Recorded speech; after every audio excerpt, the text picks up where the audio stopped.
What is going on, everyone, and welcome to episode 8 in the Bat Crazy Betty saga. Now, at the end of the last episode, I said that we'd be going back in time once more. This time we're going back to 2017 when this story happened. But don't worry, after this crazy story, which you can see by the title and thumbnail, Betty gets a little bit vandalistic.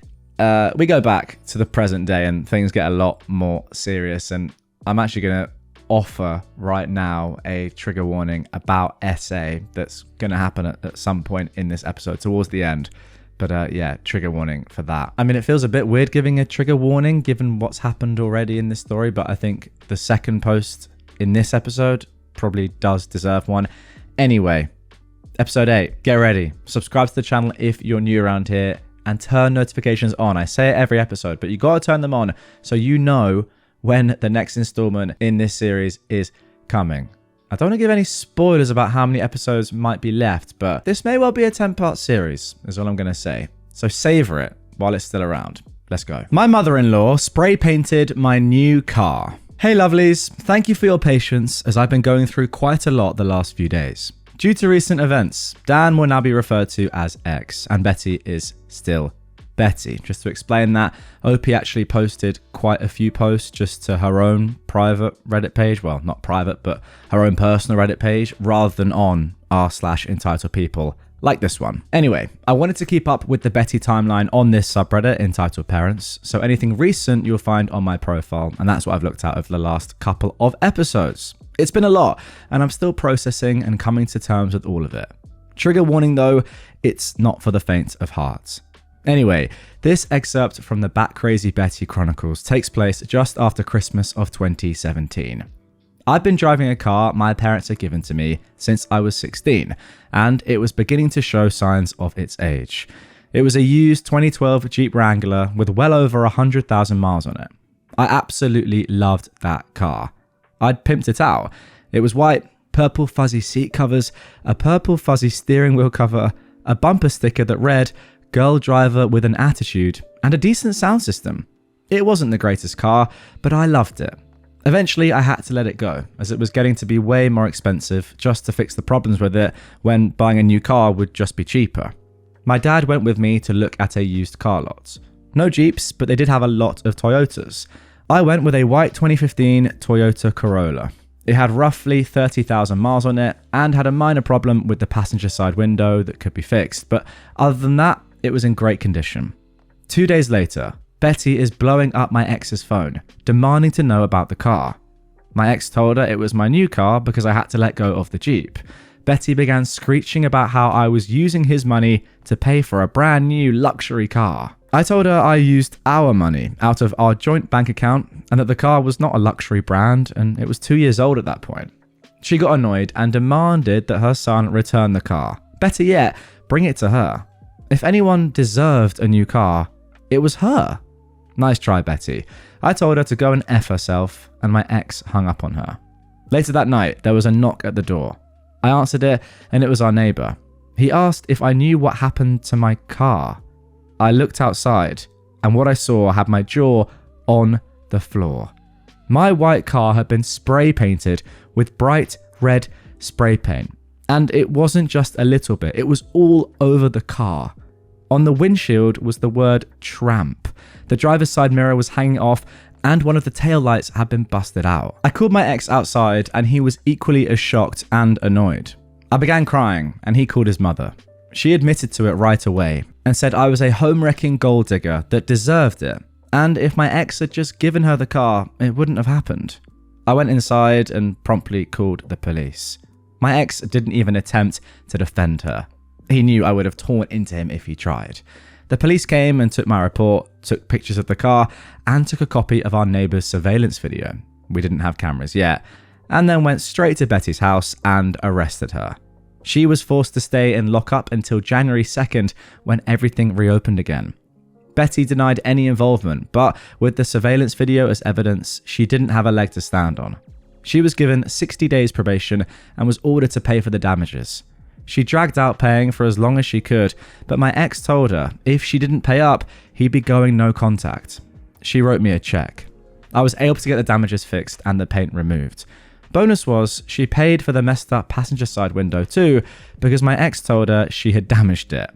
I won't look a gift horse in the mouth. Now, the more and more I read these stories from, 2017, even earlier, so look, 8 years ago, and then we jump, by the way, like we're about to do, into sort of the modern day, present day, 2025, and these things are still sort of going on.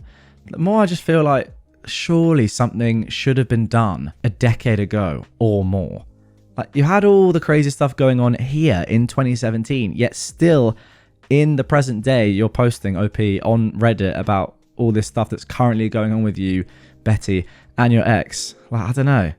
Maybe it's easier for me to say, looking back now, and when you're actually in that situation, you don't fully understand how bad things are. And I know that OP has said that before, but still, like, come on.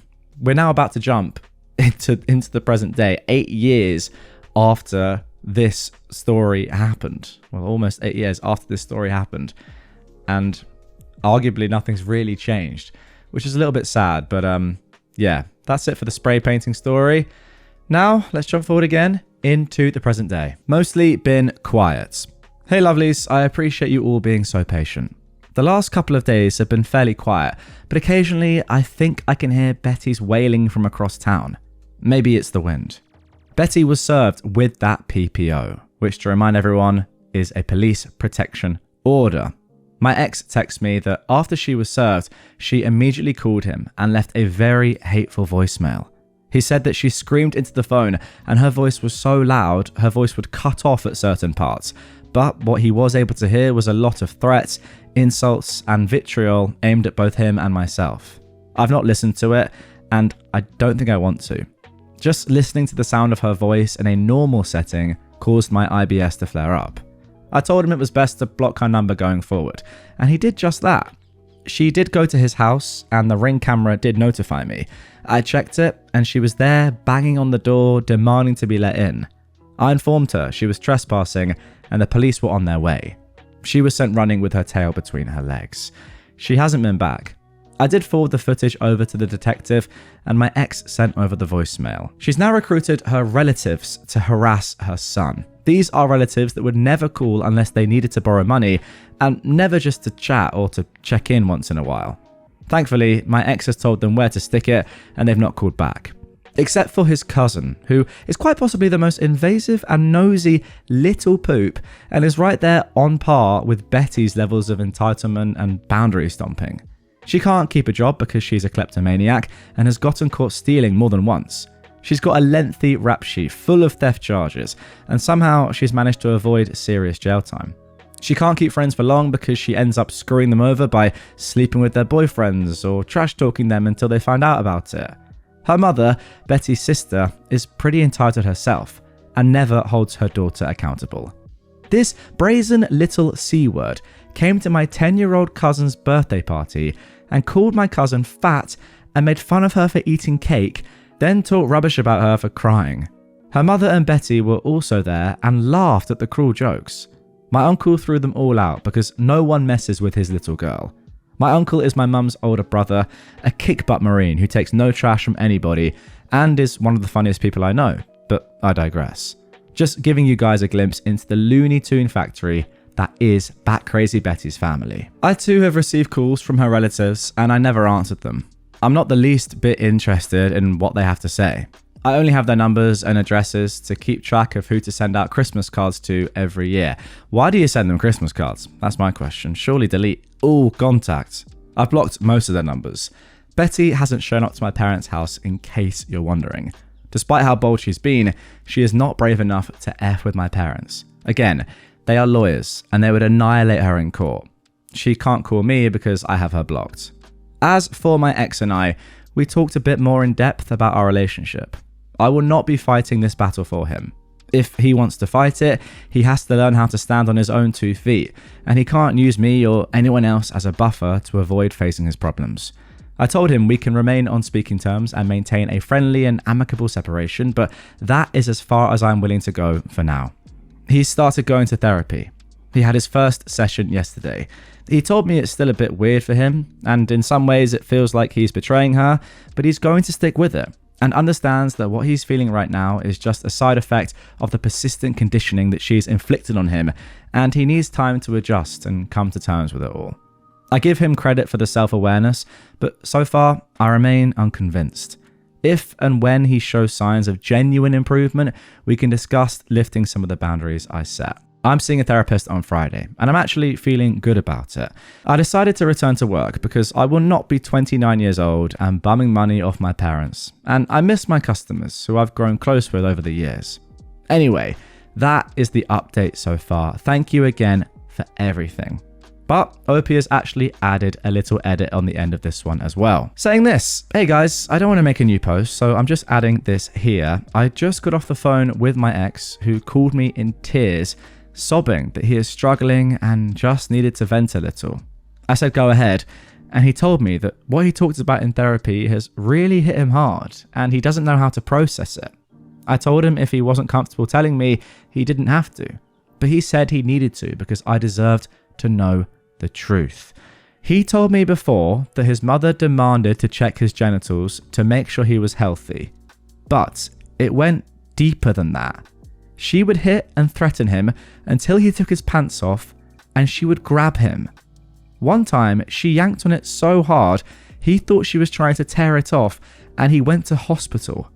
He told me the date, and this correlated to a hospital visit he claimed was for a staph infection last year.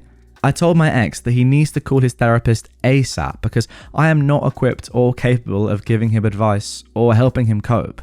I've not dealt with SA, and all I can really understand is that it's immoral and evil, but I don't understand the human mind that has to process that trauma or how to build coping mechanisms.